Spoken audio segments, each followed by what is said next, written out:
Happy Saturday, ladies and gentlemen. Welcome to the Roundtable Pro Wrestling Podcast Network News. I'm the franchise Double B Babbler. I am joined by the Drew Nicholas, and we are here live here on the Roundtable Pro Wrestling Podcast Network. Drew, how are you doing today? It's a cloudy, rainy Saturday, but I am sitting here and I am with my favorite person in the world. You know what? You're my favorite person too, Drew. Just don't tell them what. I'm here to talk news, and I am excited to do that. Man, it is always a pleasure to be on here on a Saturday morning with you. So let's go ahead. Let's jump right into it, man. Like a lot of big things have happened over the course of the last 7 days. For the first time in the history of the World Wrestling Federation, the World Wrestling Entertainment, WWF, WWE, whatever you want to call it these days, they have never, ever, ever put a logo in the middle of the ring. But now WWE and Prime Hydration strike a record-setting global partnership deal for the first ever ring mat branding. And the WWE, this is courtesy of Mike Johnson from PWI Insider. WWE and Logan Paul, along with KSI, they are founders of Prime Hydration. They have become the first official partner to activate across TKO Group Holdings. I'm pretty sure it's going to be part of the UFC and everything like that. But Stamford, Connecticut, March 8th, 2024. WWE, part of the TKO Group Holdings, the New York Stock Exchange, TKO, and Logan Paul and KSI, who are widely popular, have a beverage brand named Prime. Today, they struck a record-setting global partnership deal where Prime has become the sole sponsor of the WWE. WWE's official hydration. It will be the official hydration drink partner of the WWE and the first partner to ever, and I mean ever, like in the history of the whole company, ever to appear in the center of a WWE ring. Now, WWE executives, they are really happy about this whole situation. It looks like, according to this deal, it's going to be branded across all premium live events, as well as WrestleMania, Money in the Bank, and then further, it's going to be like key placement in all WWE events. Survivor Series. This is like match sponsorship. It's co-presentation, like a co-presentation for all future PLEs. Also, I'm assuming, and this is just me, but the story also says here that it's going to be the official hydration drink of the UFC as well. So can you imagine seeing it on UFC turnbuckles in the middle of the octagon for UFC as well? I mean, that's a big get.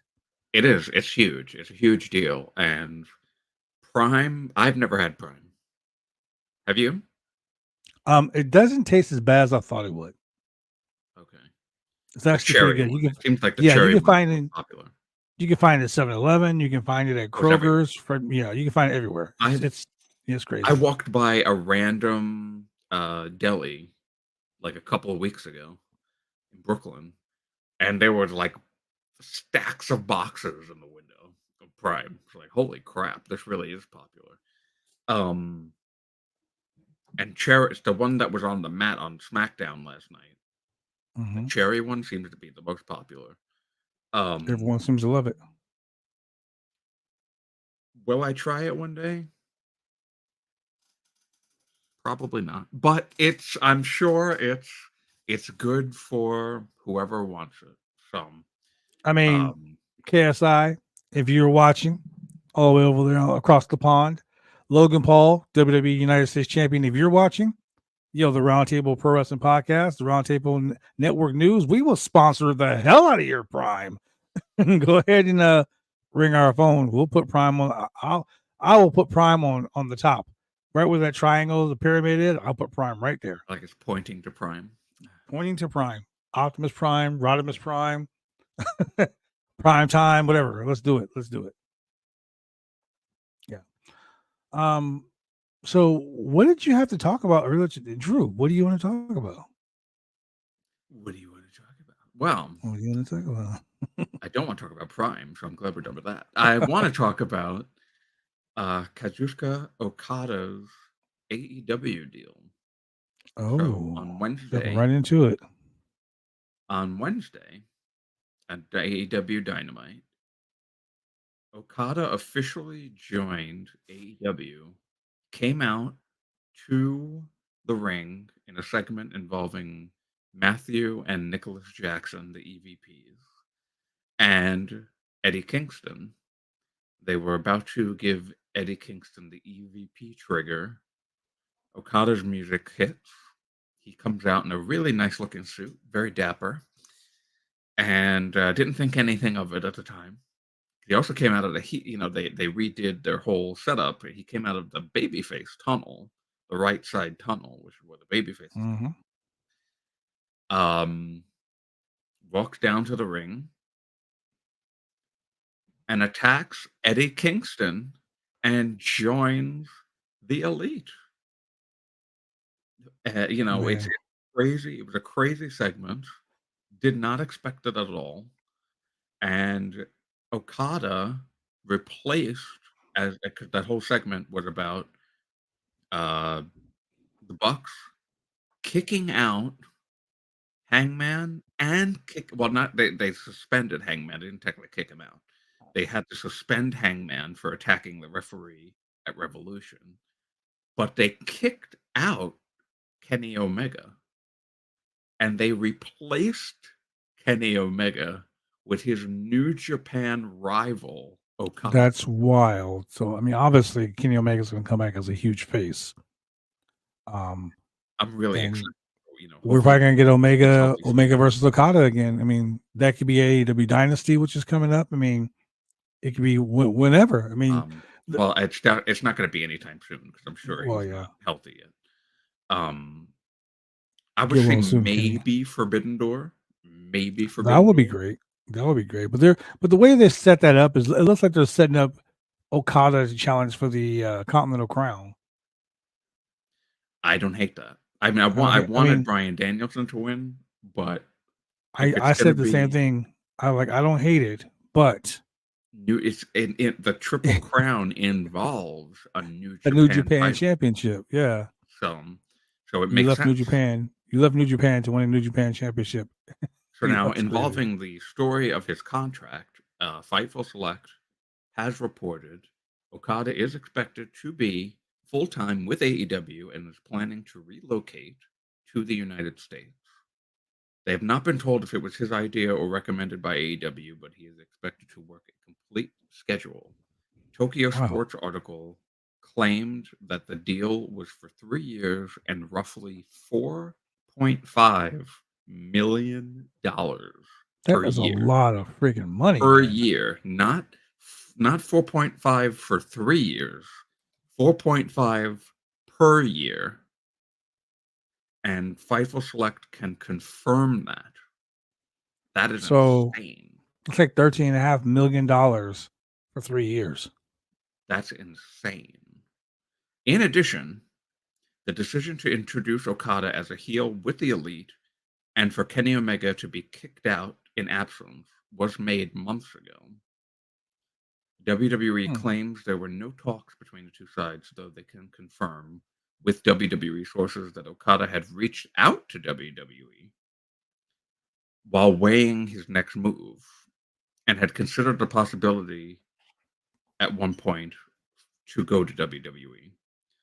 And Fightful Select has reported Okada was joining AEW and was expected in the fold a month or two ago, that he was going to be at the March 7th AEW Dynamite.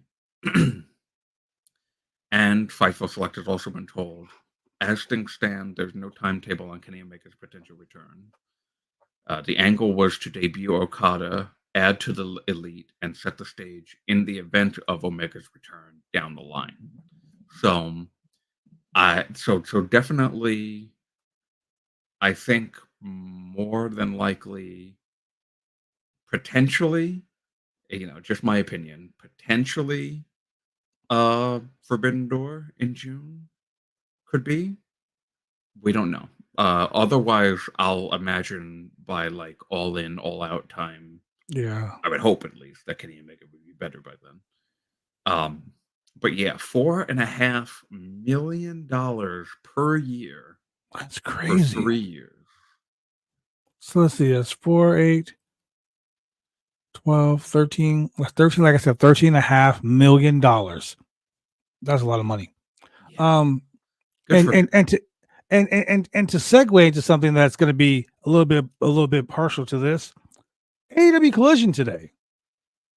AEW Collision scheduled tonight on TNT. We have the House of Black versus Mark Briscoe, Jay Lethal, and Jeff Jarrett in a Georgia street fight. We have the first ever Tony Awards. Tony, I'm very much looking forward to I'm that. excited for that. Brian Danielson versus Shane Taylor from Shane Taylor Promotions. Looking forward to We that as got well. Titan from CMLL taking on Chris Jericho. We have Trish Adora versus Mariah May. We got Nick Wing versus Adam Priest. And this right here is probably something that's going to tie into what you were talking about. We have John Cruz, Liam Gray, and Adrian Adonis taking on the new elite, Kazuchika Okada and the Young Bucks. Oh, So I didn't know that was happening. That's really tonight's interesting. collision live on the Roundtable Pro Wrestling Podcast will be lit, LIT lit, like lit wrestling in Arkansas. It is going to be hot. So we will be here live for that as well. So it's already making his debut in AEW, in-ring debut, I should say, as an Yeah. official member, just like Will Ospreay made his debut, his official in-ring under contract debut on Wednesday. So Now I Okada, know this show was taped already. It was yeah, taped well, on yeah, Thursday, but I don't know any reports. I haven't seen any spoilers. yeah. Wouldn't I've stayed it away from the be spoilers. wouldn't it be hilarious if the Bucks and Okada came out to carry on Wayward Son? Oh, you know what? I I kind of wouldn't hope put they it do. past him. I kind of hope they do because it's about replacing Kenny Omega. I think that would just be phenomenal. I'm really looking forward to that. Even if they don't come out to Wayward Son, it's gonna be really that's gonna be a fun match. I'm looking forward to that. Yeah, I'm excited to sit and watch that tonight. Yeah, I mean, like I said, a lot of stuff is happening, man. Like it's going down here on the roundtable, man. AEW is starting to catch fire with Okada, but then there are some things that did happen in AEW that kind of like, you take the good, you take the bad, you take them both, and there you have the facts of life. And I love Right. that. And of course, PW Torch talks about Kevin Kelly being fired by AEW. That's right. So let's So, go ahead and talk about that. this came from PW Torch on I believe it was March 8th. So that was yesterday. Kevin Kelly, announcer since the loss of Collision last summer, has been fired by AEW. Um, according to PW Torch sources, Kelly was removed from the AEW roster page earlier yesterday. It says today, but I'm saying yesterday because that would just make sense. AEW taped Collision tonight, and Fightful reported that the announced team for Collision was only Tony Schiavone and Nigel McGuinness. So there's a little spoiler Oh for yeah. Collision tonight. According to PW Torch sources, Kelly's posts on social media last weekend cost him his job. He gained a lot of attention when he went on Twitter last weekend and accused ROH announcer Ian Riccaboni of sabotaging his career and of libel. He wrote on X/Twitter, whatever we want to call it. When you go out of your way to intentionally mischaracterize my raising awareness of the global horrors of child trafficking to a fringe conspiracy theory that everyone knows is bull blank in order to hurt my career and standing in the industry, that is all the very least is libelous. So, um, not only that, but he also posted his dissatisfaction with how he was being used in AEW. And he Yeah, I'm looking posted, at some of the tweets right now. My God. but the idea of what I bring to the table is lost there because Ian libeled me. So I sit on the bench, valued by my peers, waiting to get my number called, keep asking why, but get pushed aside. It's okay because there's no one better than me. Ask the ones that know and they'll tell you. So, yeah, woof to that. Uh, that was some wild stuff on Twitter coming from Kevin Kelly. Uh, Yeah.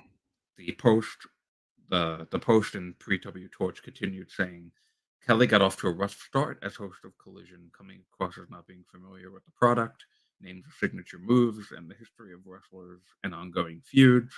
He had a strong reputation from his calling the English broadcast of New Japan's best events during a peak period for the company, which endeared him to much of the AEW fan base, but that goodwill went away quickly. Kelly finished last in their poll, PW Torture's poll late last year, asking readers who the best announcer in AEW was. He finished with 9% of the vote. Excalibur finished first, followed by Taz, who received twice the votes that Kelly received in their poll. So Kelly's When you performance, when you ask something like that, you're just asking for trouble. You know what I I mean? know. The conclusion of their story, Kelly's performances were seen as subpar within AEW, including Tony Khan, apparently, since Tony Schiavone was called in to take over the lead play-by-play role a few months into Collision's run on TNT.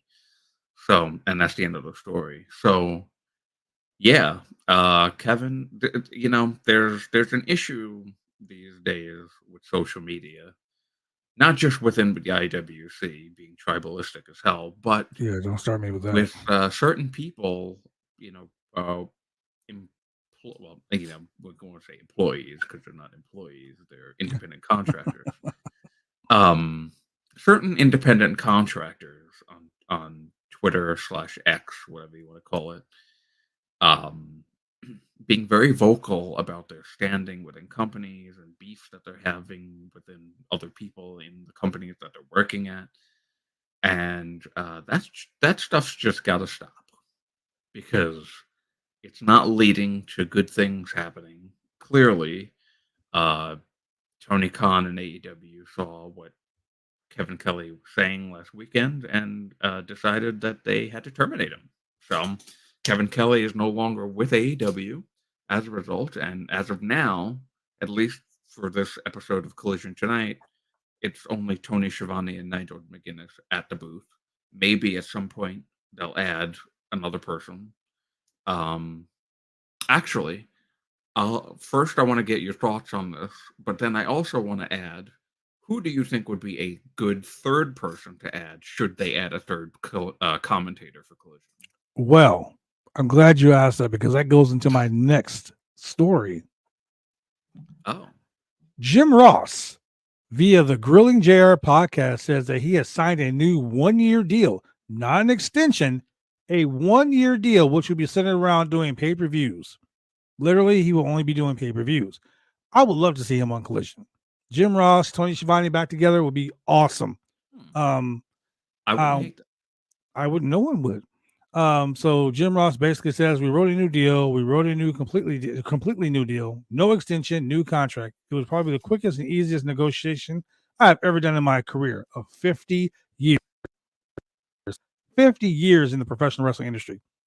That's all because of Tony Khan's commitment to me as broadcaster. I'll be back to do more work, I assume. I'm going to be centered around the pay views. I think we're going to be down for another year. That's plenty of time. I'm happy with it. Tony Khan stepped up terms wise, financial package, and everything to my liking. Jim Ross, 1 more year with AEW, courtesy of the Grilling JR podcast. And you can listen to that podcast on, I believe it's um, what is he on? What is that network that they're on? Oh, yeah, that's that Conrad thing, right? Yeah, Conrad Thompson's network. Yeah, I can't think of what it's Yeah, called right now, but so yeah, that's great news. His health wise, he's getting better. ad-free shows. Adfreeshows.com. That's it. Yeah, health wise is getting better, which is good. Um, yeah, there's a lot of stuff going on. That's. I would prefer. I would love to see Jim Ross on Collision. Keep him Yeah, off Dynamite. Keep him off Dynamite. Put him on Collision. He's more familiar with some of the names on Collision because most of the older gentlemen are on Collision. Adam Copeland, formerly Sting, Chris Jarrett. Jericho, Jeff Jarrett, Jay Lethal. He's familiar with all those names because they've been around for a while. You know what I would like? So this is kind of a left field thing, but I would like a woman commentator. I think that I, would be interesting. I would not be opposed to that. Uh, Hire Emily May. there's there is a woman commentator out there that did work with AEW during that women's tournament that they had in their like second it was Was it their Dasha second year. Fuentes? Veda Scott. I love Veda Scott. She's great in the ring. She's very good as a commentator. You I know who feel else would like be great? Fightful's own Miss Kate Hensler. oh my goodness.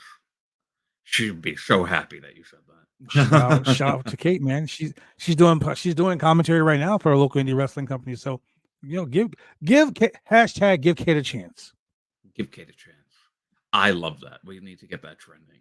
I'm gonna get that trending. Hashtag give Kate a chance. Kate for Um, AEW.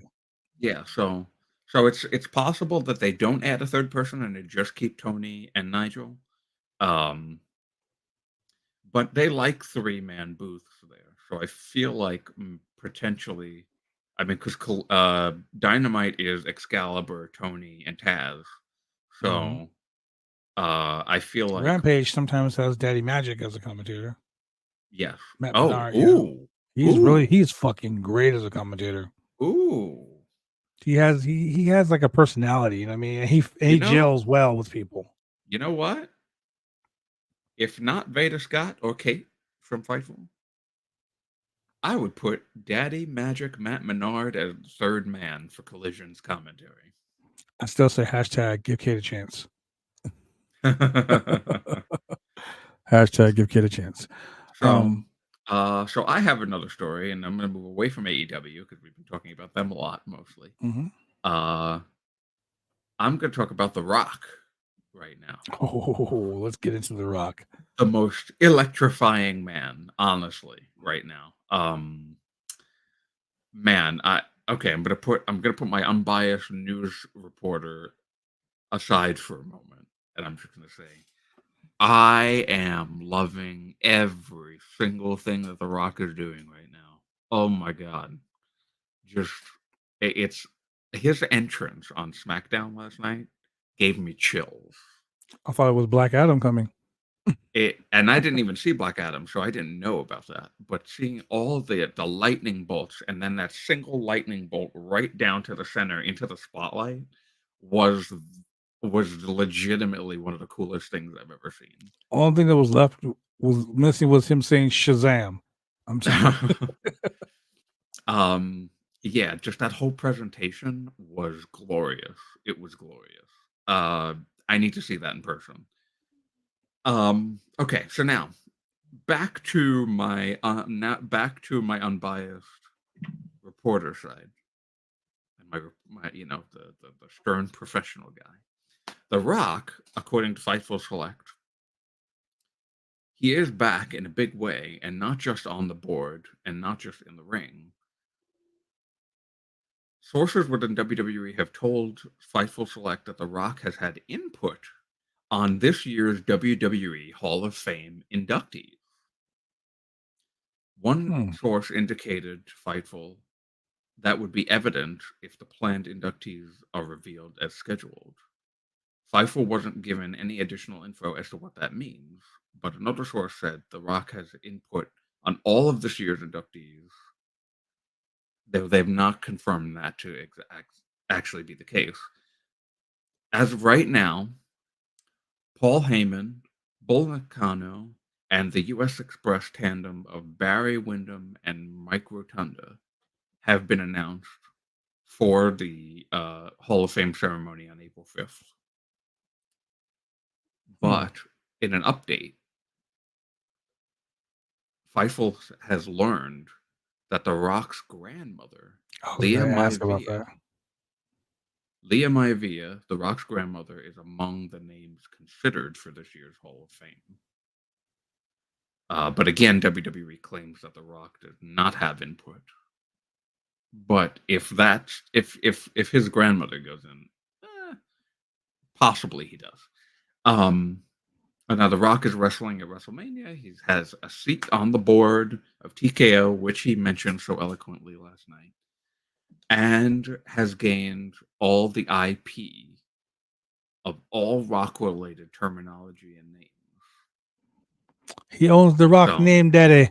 He owns everything The Rock.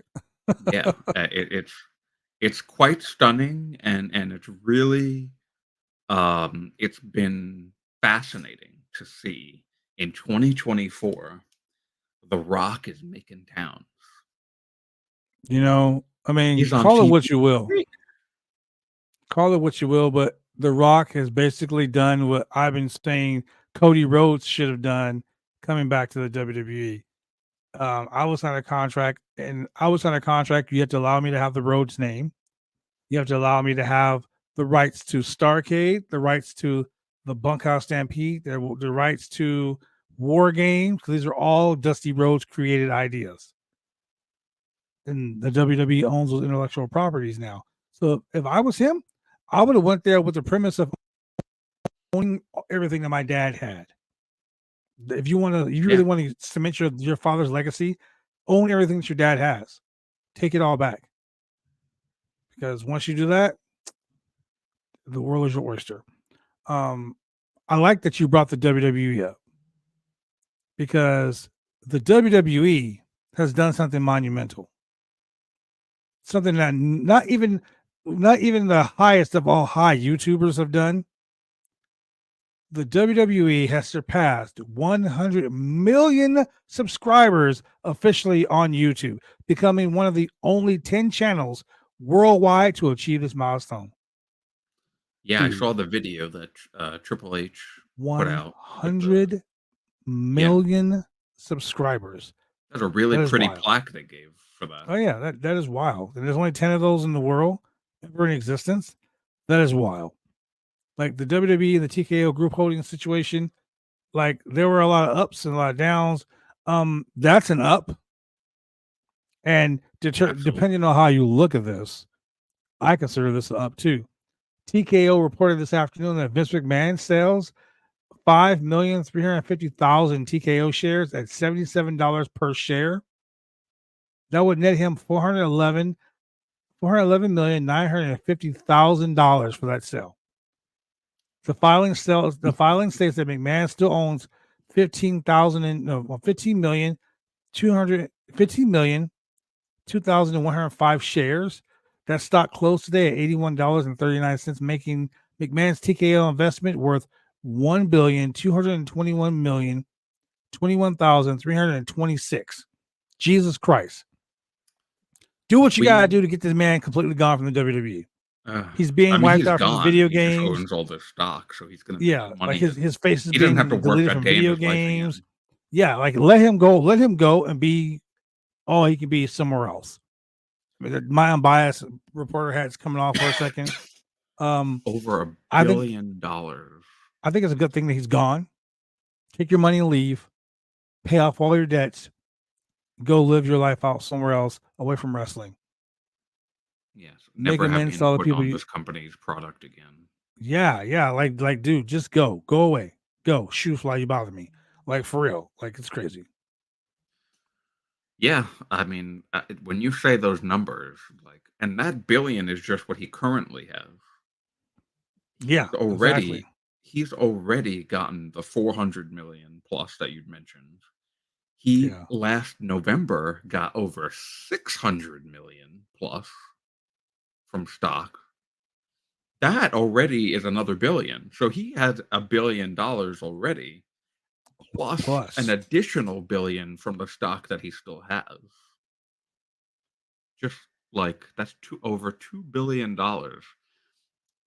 Me, you, Josh, Sinner, Julian, Bones, Brandon, every single Selena, the mod of all, every every person single involved in this person, podcast every single person combined. associated, every single person associated with the Roundtable Pro Wrestling podcast, all of the money that we have ever made, plus all of the money that we will make until we retire, won't touch $2 billion.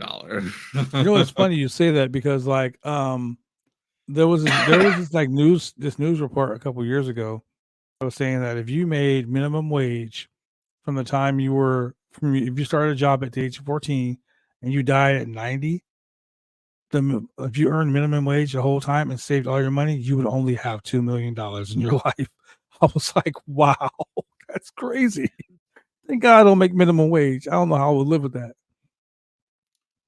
Yeah, Crazy. it's just when you think about it, it's depressing. But Yeah. so do you have another story? Mike Santana, according to Fightful Select, Mike Santana is no longer part of AEW. They Oh removed yeah, him from the roster page. Um, I'm waiting to get more information on what happened, but unfortunately, Mike Santana is no longer a part of AEW. Last I checked, he was the House of Glory champion in New York. Um, yeah. Mike Santana is amazing. Like Santana and Ortiz, they never got the push that they should have gotten. You know what I'm saying? I agree with that. They should have got that. Um, Definitely agree. I know that this is gonna upset Center a whole lot. Oh no. Courtesy of wrestlingnews.co, Hollywood Haley J plans to sign with the WWE What? and wants to wrestle Charlotte Flair. Oh my god. Can you imagine those two teaming up and call Oh, themselves Bougie oh, Woo? Sinner, I'm so sorry. Oh man, Dave from the Pro Wrestling Podcast posted on his Instagram. Um, but the funny name Bougie Woo, that sounds funny as hell. Yeah, I know I have Sinner no is comment. extremely happy about that. I For will have to my get Haley J on the show before she does. oh god. I've known her If since she was she a has little kid. seen anything, if she's seen any Roundtable Pro Wrestling Oh, podcast she show, has. She has. As a matter of she's fact, seen tonight, Sinner, her and her mom are challenging for the Women of Wrestling's women's tag team championships on WoW. her mom. Yeah, Amazing Maria. Oh my goodness. Yeah, Well, good they're luck to freaking them. awesome. Good luck to them. Yeah, shoot. I mean, there's so like I said, there's so much stuff going on in the wrestling world. I don't know what else to talk about. I mean, So I have one last story. okay. My last story involves the boss, the Oh boss yeah, let's of go. Boston, Massachusetts. It's boss time. Big money, baby. That's me. But not anymore, but it was me. So Mercedes money, uh, as we know, this coming AEW Dynamite on March 15th Big business. is, or 13th. Is it March 15th or 13th? Actually, I think it's the 13th. Let me double check my calendar. Yes, it's the 13th. My apologies. This coming Dynamite on March 13th is AEW Big Business, where we pretty much know without being told by AEW officially. Mercedes Monet will be debuting with the company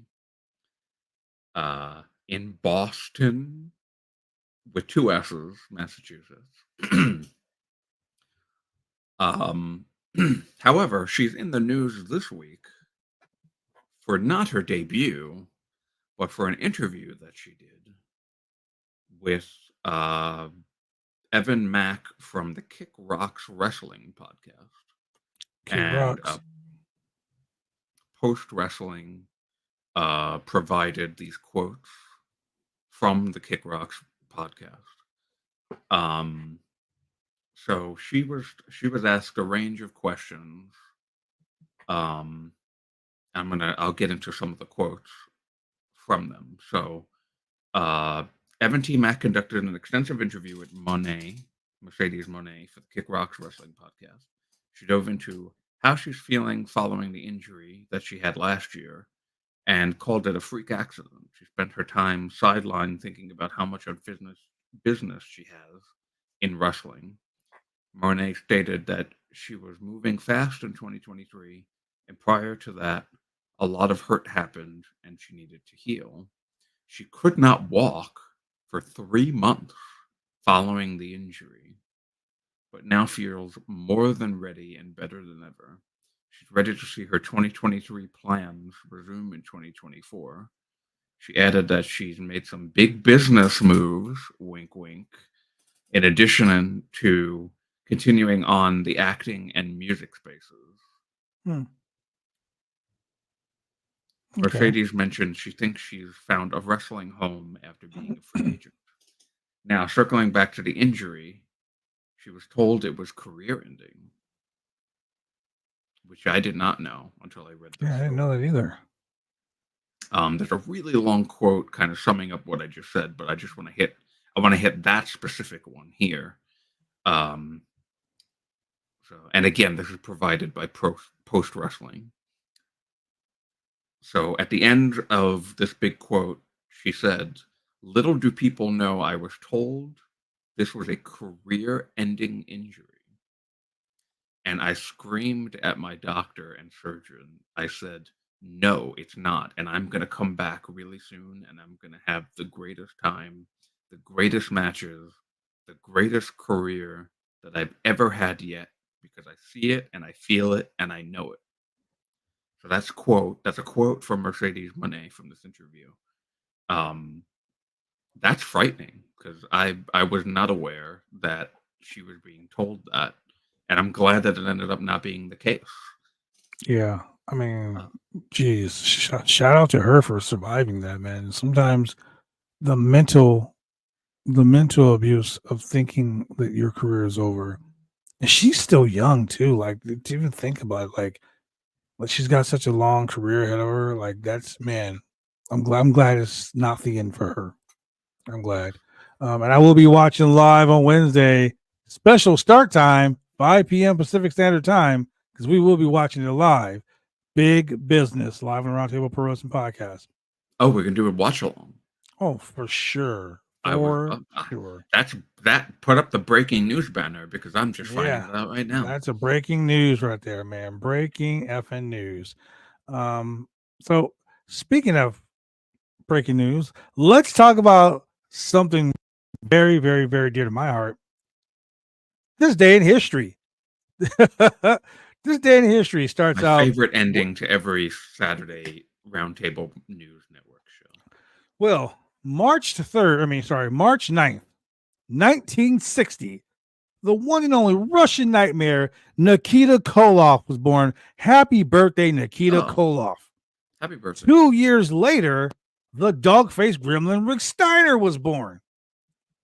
And 1974, the year that I was created, Tiger Ali Singh was born today as well. So happy birthday to Rick Steiner, to Tiger Ali Singh, and of course to the Russian nightmare Nikita Koloff. I know. Melina.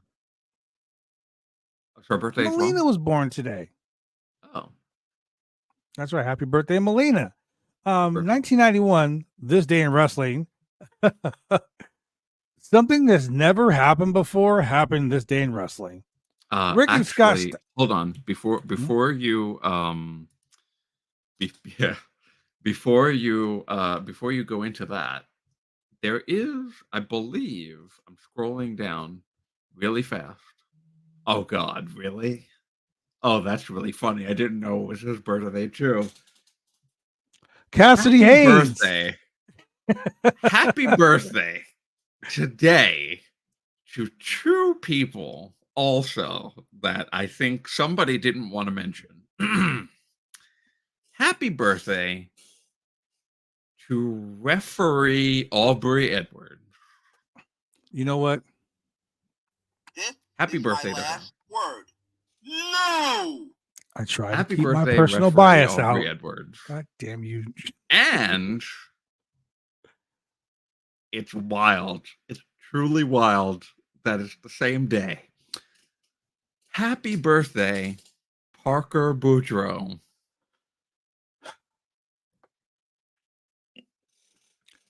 I saw that earlier, and I was not going to mention it, but thank you, Drew, for ruining my day. This is an inside joke between us at the Roundtable Yes. Pro Wrestling Podcast. Yes. I suppose you're going to tell me it's Maven's birthday too. Why not? That I don't know. I cannot confirm that. I can confirm Parker Boudreaux and Aubrey Edwards. So can you also confirm that today to the two is? Of them as well. He also confirmed that BodySlam.net CEO and owner and proprietor of All Things News, Cassidy Haynes. Happy birthday to you as well. Happy birthday to Cassidy Haynes as well. That's right. Go wish him happy birthday on Twitter. You can find him. 1991, Ricky Scott Steiner defeat Michael Hayes and Jimmy Garvin to become the NWA World Tag Team Champions in Montgomery, Alabama on a television taping. Now, this is where it gets funny. During the title reign, the titles would become known as the WCW World Tag Team Championships. The belts would actually change hands before Garvin and Hayes would win the titles from Doom on a WCW pay-per-view, meaning that the Freebirds had a -1 number title reign. So they literally were the WCW Tag Team Champions before they won the belts, because they were the NWA World Tag Team belts when they lost the belts, and they were the WCW World Tag Team belts when they won the belts from the pay-per-view the following day. So, wow, that's strange. This night, 1996, night 2 of ECW's Big Ass Extreme Bash that took place at the ECW Arena. The results are JT Smith defeating Axel Rotten. The Bad Crew defeated El Puerto Riqueño and Damian Stone by disqualification. The ECW World Tag Team Champions, the Eliminators, defeated Bubba Ray Dudley and Hack Myers. Chris Jericho defeated Taz via disqualification because Taz would not let go of the Taz mission. Rey Mysterio Jr., currently in the WWE as Rey Mysterio, defeated Juventud Guerrera in a 2 out of 3 falls match.